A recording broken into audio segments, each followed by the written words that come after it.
Hello everyone, welcome to a video that I am making right now, currently in this very moment. That's how videos work, yes. So, it's been a while, how's it going? Um, I'm Grandma Kelly, by the title right there. And today I'm going to be telling you guys, explaining my understanding of Aluwandaliye to Dagor Dagorath, or the lore of the Rings. Essentially, the plan for this series is I'm going to tell you everything that you need to know about Aluwandale, which is the Song of Creation, to Dagor Dagorath, which is the final battle to end all battles, of all of Tolkien's mythology, all of his works, all of his world building into hopefully watchable videos so you can fake it till you make it and impress all those geeky Lord of the Rings boys that are so cute. Oh my goodness, we're the best. So anyway, what is Aluwandale really? Well, it starts with Eru Iluvatar. Now, Eru Iluvatar is essentially God. Yes, there are gods in this Lord of the Rings world, but he is the one big boy, the big head honcho, the being of all beings. If this was Christianity, he is God. You know, he is the biggest big boy of all the big boys. And one day, you know, he's chilling in space. There's no light. There's no nothing. It's only him. And he's like, I'm bored. I'm gonna do some stuff. Like any good god would do, I guess. And he thinks up the other gods and brings them into being. And at first, there is a there is a being called Melkor. Now, Melkor is the second most powerful being in all of creation, only to Eru himself. Now, Melkor is different from the rest of the Ainur, is what they're called, when they're spirit form, and in that he is curious, he is crafty, he wants dominion over things, he wants ownership, and because of this, he seeks out the void, he explores the universe, essentially, the empty void, and he's looking for something. He's looking for this thing called the Eternal Flame. And what this eternal flame would do was give life to things, give them a spirit, give them sentience and consciousness, and grants life to things, essentially. And through his exploring of the dark abyss of the cosmos and everything that there is, he finds out that there is no actual eternal flame, but Eru himself can grant that eternal flame. So Melkor is, you know, defeated, essentially. He's like, I can't, that sucks. I mean, I really want to create things and like roll over them and be a cool boss man, but I guess I can't. So instead, I'm gonna go back to Eru. I'm going to attempt to weasel my way in and hopefully get my way that way. And when he returns, he finds that Eru has created even more spirits. Of course, at this point, he basically creates them all at the same point. Essentially, like, time isn't really mentioned at this point. I don't know how long this is taking or how long this all could happen within instances. Could be years, hundreds of years, millions of years. We don't really know. Tolkien never put a specific timestamp on any of these things. So Melkor returns, let's say, and Eru is like, all right, I have created you all, essentially, and we're going to sing a great song. And in this great song is going to create, basically, the earth, create the universe for things to live in.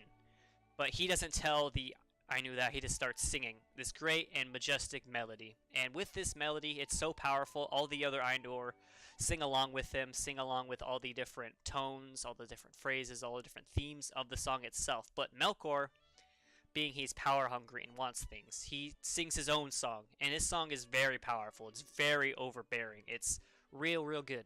And because of this over singing, he's challenging Eru. And some of the other Ainur are, you know, they're like, who do I sing with? Some of them start singing with Melkor, some stay with Eru, and Eru, he sees this and he smiles, and then he sings an even greater theme than Melkor was, and then Melkor sings one right back. And essentially, they're getting so big and so majestic that Melkor is singing his own song, he's weaving his own tales, his own power into this song, but Eru's song is still better and bigger, and it's more important. And finally, Eru says, I have enough of this, and he sings one final great magical note that ends the song, and then boom, the earth is created. Now essentially what we have in this empty void is there's the universe, the livable space called there's a planet called Arda. There's a, you know, it's kind of hard to explain imagine like this. Imagine there's like a physical universe and then there's a spiritual plane above it. So in that spiritual plane, that's where Eru is. That's where the Ainur live, and all the lesser spirits called Maiar. You might know what those are. You're gonna learn what those are. And they live outside the plane. And upon seeing this, the Ainur are fall in love with it. They're like, "Wow, this thing's really awesome, really amazing. We want to go down to it." And Eru says, "Go ahead. But however, if you descend onto Arda, you are tied to it forever, and you can may never return back to the spiritual plane with me." So the first was down there is Melkor. Obviously, he goes, "Zoop, mine, claim dibs." And some of the other Ainu follow the other Maiar who follow him are these people I'm going to tell you right now. So, in their spirit form, they are called the Ainur. And when they descend onto Arda, they will take a physical form, and it will be called Valar. Now, one thing you have to realize about this is when you have a physical form, your power is slanted. It is slashed. It is not as you're not as powerful as you once were as a pure being of energy, essentially. And when they're actually crafting the world, because when it's first made, it's just a flat disc of Earth, essentially, and it's like a clay mold. It's like clay. These are the master clay, the claysmen. Is that what they're called? Probably not. Potterers, that's the word. And they're going to shape the world for the people that will live onto it, which I'll get to in a bit. So, before they take their form, these are their names. These are their, common whatever. So first we have Manwe. Manwe is the king of the Valar, husband of Varda, brother and thought of Melkor, Morgoth, which the elves call him later on. Now they're not really born, but they're not really related. But in essence, they were created at the same time. But Manwe was always more. He was always more attached to Eru. He was more like Eru, and Melkor was kind of like if it was there's two sides of the same coin. One is a being of like pure goodness and pure being of pure goodness, pure authority, pure pureness. That's Manwe, and the other side is Melkor. He's the big old bad guy, and all he wants is evil and dominion and blah blah blah blah blah. So, Manwe, he's the king of the air. He is wind. Eagles are his creation. He creates later on. I'll tell you that story as well. And he is made king by Eru because of his so close connection to his thinking, and he is the big old king guy of the Valar. So this was Greek mythology. He's Zeus. This is Roman mythology. He's Jupiter. Because Romans stole the Greek, whatever. So his wife is Varda. She is the favorite Valar of the elves. She is super beautiful, like every single female in Tolkien's works, because everyone is always the most beautiful creation there ever was, and such. So, she's so beautiful. She creates the stars at one point, which I'll tell that story. I'm going to say that a lot. I'm sorry. And one thing you gotta know about these things is Manwe, he can see very far. He has the gift of farsight, I guess you could say, and when Varda is with him, he could see basically anything on Earth, period. He could see through the stone, he could see through the water, he could see anything. And Varda, she can hear things. She listens to the prayers, she listens to the heartbreak and the evilness that is happening in the world, and she feels sorrow for them. And when she is with Manwe, she could hear anything on Earth. So essentially, together they are more powerful, and when they're apart, they are. But see, the thing about the Valar is they play a part in the first age, kinda in the second age. They don't hear about them in the third age, and in the time of the trees and the time of the lamps, that's their story. But after this point, they're kind of just there. They don't do much and interact with the rest of the denizens of Earth, but that's the story for another video. So there is Ulmo. Ulmo is Poseidon. He is Neptune. He is the god of the sea, essentially. King of the sea, lord of the waters, dweller of the deep. One of the mightiest of the Ainur. He was second in majesty to the Eretar after Manwe and Varda. So essentially, he is the third best, besides Melkor. Melkor is number one of the Ainur, Manwe, and then Ulmo. So he never takes a wife, which is, I think he's the only Valar besides Melkor he does not take a wife. He prefers the deep waters. He's very solitary, I should say, but instead of him being like the other Valar, who are very we should not interfere with them. We should let nature take its course, let them fend in themselves. Olmo is like, we should help them. He's very helpful. He's very nice, and he helps. He plays a very important role in the first and second ages of Middle Earth, which we will definitely find out. He rules over the oceans. His voice is like the rumbling deep. His trumpets can be heard, and he is, god of sea, whatever. There is Aule and Yavanna.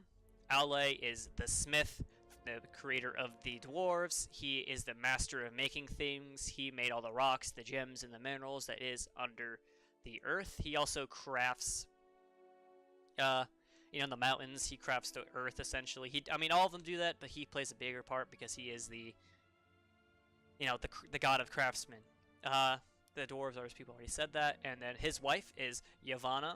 Yavanna is the goddess of plant life, really. She is Manwë's wife's sister. She's Varda's sister because they're all kind of related, but kind of not, because they're not born. They're thought of. They're created thusly, but this is how Eru wills it essentially.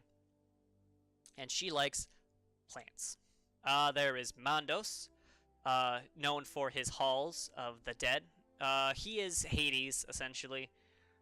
He rules over. There's no underworld per se in the Tolkien's mythology, but there are houses of Mandos. Now, essentially, all the different beings on Earth, so elves, dwarves, Ents, all the living things, when they die, if they're conscious, I should say, they all go to a hall of Mandos, except for men. Men go somewhere else, but we'll get to that eventually. So, Mandos keeps these halls, and in these halls is where the souls of all the dead elves go, because when an elf dies, they don't really die. They go to the Hall of Mandos, and after a while, they're reborn into a new physical body, and they can live the rest of their lives, but they cannot go back to Middle Earth, which is a story I'll get to. I keep saying that. I should probably stop saying that. Another thing is, he's the philosopher of the Valar. He spouts prophecy. He's kind of doom and gloom and edgy, I should say, I guess. But that's kind of his role as god of death. Now, his wife, Veri, she is kind of like the Fates of Greek mythology. You know what the Fates are? She weaves the tapestry of time, which ever extends through the halls of Mandos, which is like an ever growing, hall or whatever. And she weaves the story of the world, which is everything that has ever happened is ever going to happen. She is going to weave, and she weaves it as it happens. So that's how it kind of works. She doesn't necessarily know when it's going to happen, or she just knows it's happening. I'm weaving it essentially. Yeah. There's Arome, the hunter, and Vanna, the other nature goddess. There's a lot of nature goddesses. Arome is a hunter. He hunts things, and that's his whole thing. Vanna, animals, I guess. The Valar really aren't that important, I'll be honest with you. They're mentioned, they have titles, they do things, kind of, but after that, they're really not important. The only ones you gotta know are Manwë, Yavanna, Aule, Arome, Mandos, and that's really it. All the other ones are just named, essentially, and almost never do anything. They're just there, which is, it is what it is. There's these two people who don't do fuck all. There's Este, she likes to sleep all day. She can heal people, that's her thing. And then there's Arome, also known as Lorien, who keeps the Garden of Lorien, which is what Lothlorien is named after, as a remembrance of his garden. And that's what he does. He visions and dreams, and he has a garden. That's his whole thing. That's basically it. And finally, there is Nessa. She is another nature goddess. She deers. That's kind of it. And then there is Tulkas. Now, Tulkas was the last of the Valar to actually descend upon Middle-earth. He's the last Ainur spirit to come down. And he is the strongest physically. In raw physical strength, no one can best him. He's faster than anyone. He's stronger than anyone. He could basically do any physical feat better than anyone.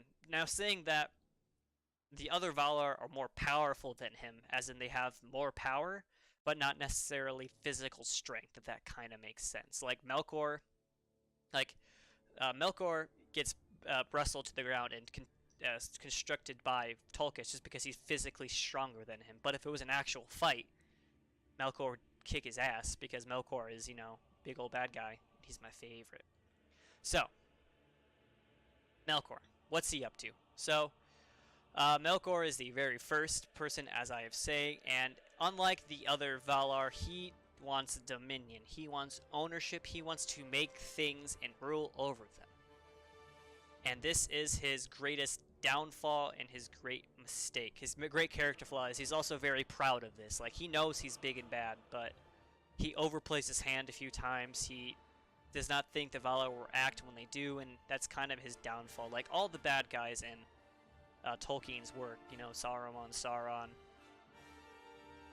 others, they get very prideful and very, overextension, and basically that's Melkor's big thing. So let me get to more of the story. What happened? So, what happens is the gods, descend onto the earth. It's a blank slate, and they start making things. Now, Melkor, being the 13-year-old crybaby that he is, every time the Ainur make something, he does the exact opposite. They make a sea, he turns into a desert. They make a mountain range, he turns into a valley. They make a forest, he clears and makes grassland. He's just being really petty and very annoying.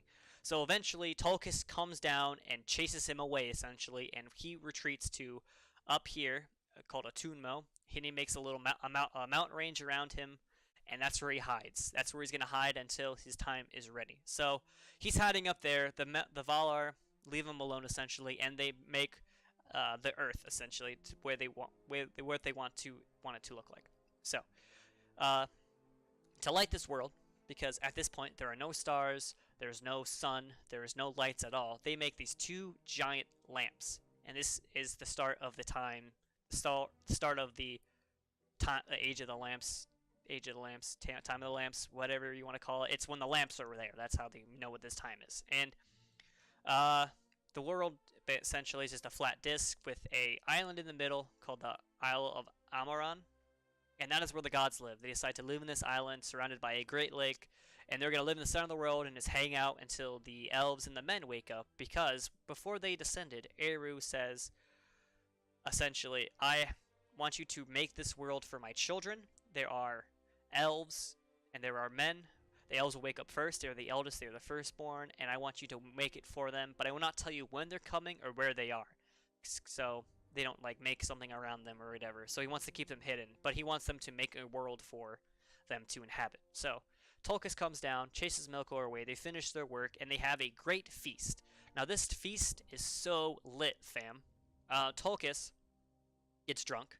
He marries his wife. He gets drunk. He passes out. He can't, he's party too hardy. And Melkor, seeing this as a chance, comes from a Tunmo in the north and destroys the great lamps. Now, in destroying these great lamps, it causes the earth basically to be destroyed. The fire within them is when the lamps break, the fire within them that's actually lighting the world starts spreading across the entire world. And while this is happening, all the Valar are freaking out. They're trying to get rid of this fire, put it out before it actually engulfs the entire earth. And in this commotion and in this chaos, Melkor's like, I'm going to leave, and leaves. He goes back north, and he's hiding again. But the Valar are too preoccupied with this great fire that is encompassing the entire earth that they let him get away. Now, after that happens, they remake some stuff, and it turns into this second image, and this is when the earth kind of gets its name. It's called Endor. Now, not Star Wars Endor, not the forest moon of Endor. No. Endor is Middle Earth. That is what this continent is called. This thing in the middle, that's Endor. So, George Lucas is a thief, I guess. Maybe, probably not, but whatever. So, seeing that, living in the center of the continent is a very good idea, and the Valar are afraid of Melkor because he's so powerful and he's so scary. Oh my goodness. So they decide to hide in the west. They make their own little island called Valinor, or Aman. Their city is called Valinor. The actual, continent is Aman, whatever. They make that in the west. They raise great mountains along the entire coastline, so nothing can get in.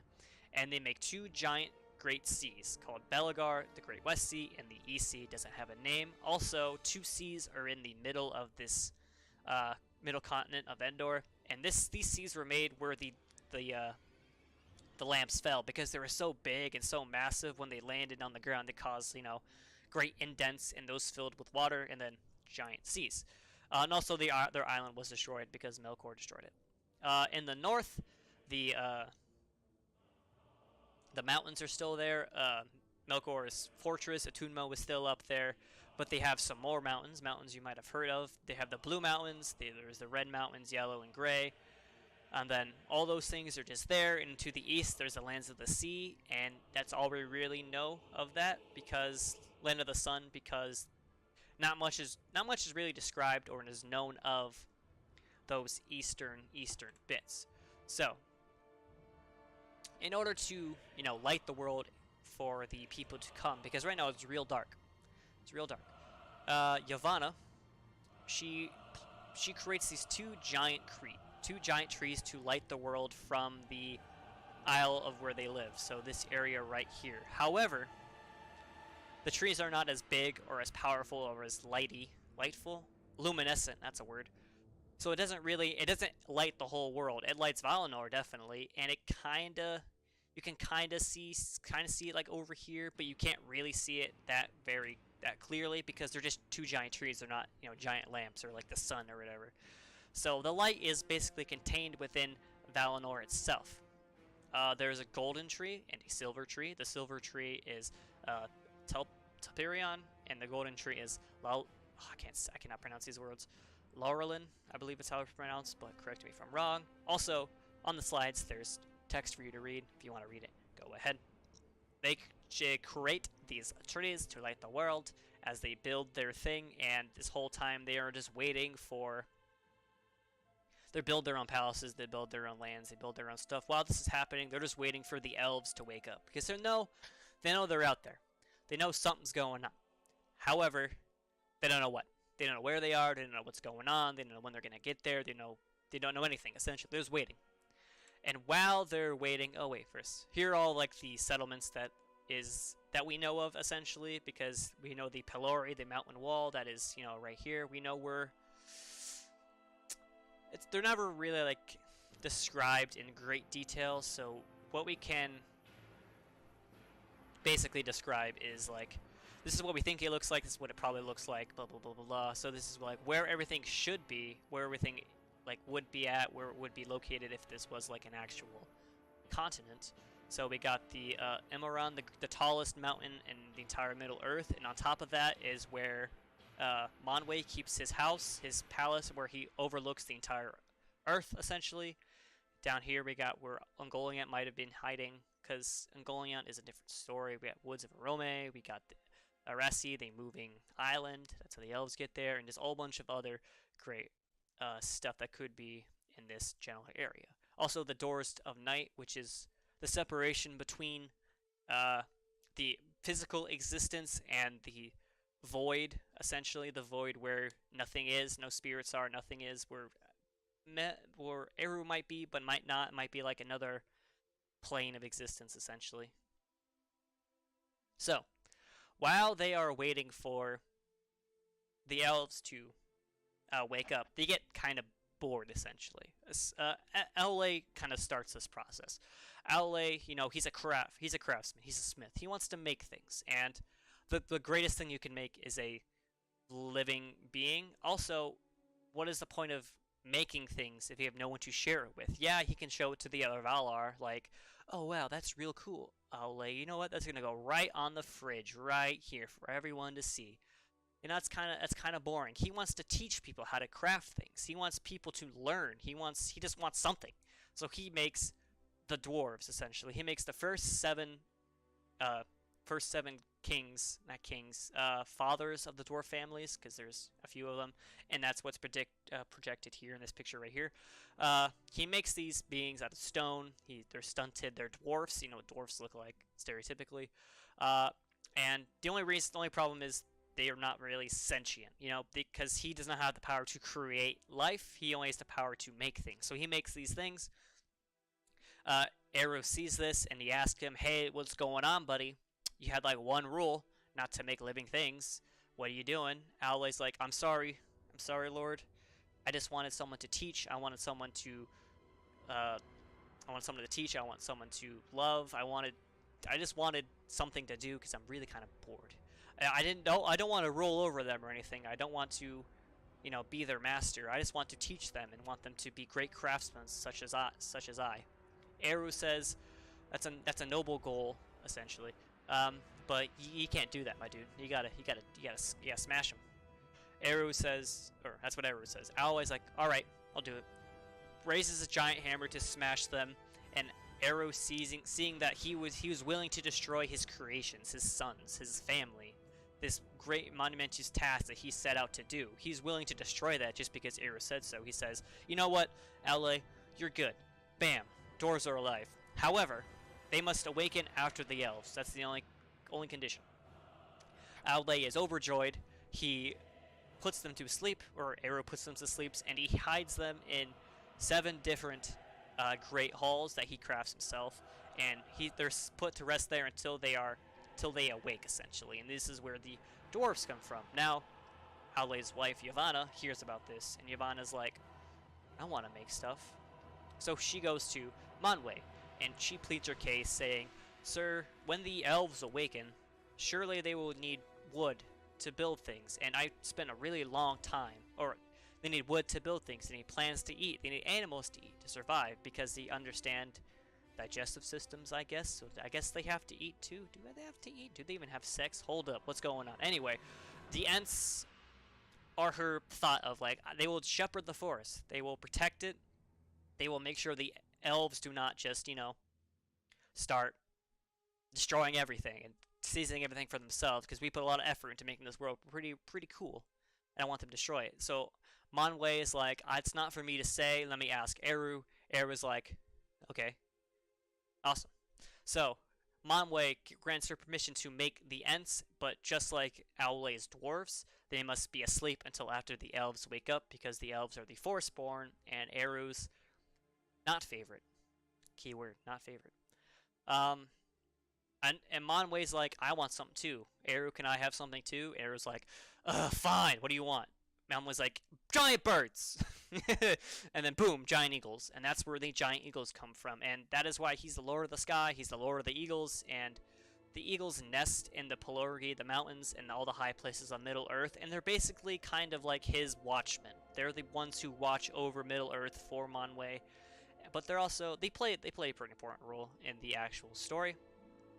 And finally, to the last thing that is made before the elves wake up is the stars. Now, Varda, you see here, she is the Valar of something. I don't know. She makes stars. That's her thing. And what she's about to do. So she makes stars to help light the world, because the light of the 2 trees does not really penetrate past the Pelori into Middle Earth at all. So she makes these stars in the sky. She loses them to light the way. She also makes a sickle in the north as a threat and a challenge to Melkor himself, saying, hey, we know you're out there, you piece of shit. We're gonna come get you one day. And as soon as she's done putting those stars in the sky, the first of the elves start to awaken. Wow, I wish I remembered I had these cool effects. I would have played it when I was talking about them. Oh, shit. Oh, well. So these are, like, examples of, you know, this is a dwarf warrior. You know, their long beards, their heavy armor, their axes. It's Treebeard, because, you know, everyone knows who Treebeard is, and that's an eagle attacking some orcs, it looks like. I think this is from... This might be from the War of the North game, or possibly, I don't know. I like this art. This is really cool. And beautiful, beautiful, cool stars. So, the elves wake up. What are the elves? Great question. That will be the point of the next video. So, if you like this series, if you like this first episode, if you want me to delve more deeply into a topic that I already discussed so far, leave a comment, like, subscribe, share with your friends. And if I'm wrong, call me out. If I got something messed up, if you don't think I interpreted something some way, leave a comment, challenge me, add me on Facebook. You know what? Don't add me on Facebook. That's weird. Look for me on Discord somewhere. I might be there. Add me a message on Steam. I think it's linked somewhere. Whatever. Just leave a comment because I'll be reading those because all 5 of my subscribers. I have nothing else to do with my time. So if I got something wrong, call me out. Say, hey, it's not pronounced Owle, it's Ole. I'll be like, okay, fuck you. But yeah, I won't be that mean unless you make me mad. Then I'll be mean. But yeah, if I mess something up, if you think I'm wrong, call me out. Like, subscribe, share in the video, call your mom, tell her you love her, call your grandma, tell her you love her unless she's dead, get a Ouija board if you believe in that. Never mind. Thank you.